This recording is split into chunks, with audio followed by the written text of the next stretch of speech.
Biko to učí, že empatia je mostom medzi bytosťami, priestorom, kde sa pocity prelínajú a stávajú sa spoločnou skúsenosťou.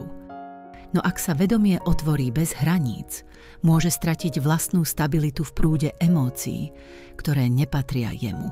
Skutočná rovnováha nevzniká v neustálom dávaní, ale v múdrosti, ktorá vie kedy zostať otvorená a kedy sa stiahnuť do ticha. Keď sa myseľ príliš ponorí do utrpenia iných, hranice medzi vlastným svetlom a tieňmi okolia sa začnú rozpúšťať. Biko to pripomína, že cítiť neznamená niesť. Bytie nemusí pohltávať bolesť sveta, aby ju pochopilo. Stačí, ak sa na ňu pozrie s vedomím, ktoré nezabúda na vlastnú jasnosť. Vedomá empatia nie je preberaním bremena, ale zrkadlením svetla. Ten, kto sa snaží pomáhať obetovaním seba, neponúka skutočnú pomoc, ale vytvára len ďalší kruh vyčerpania. Biko to vedie k poznaniu, že súcit bez vnútornej stability je ako pochodeň, ktorá osvetľuje cestu druhým, no sama sa stráca v plameni.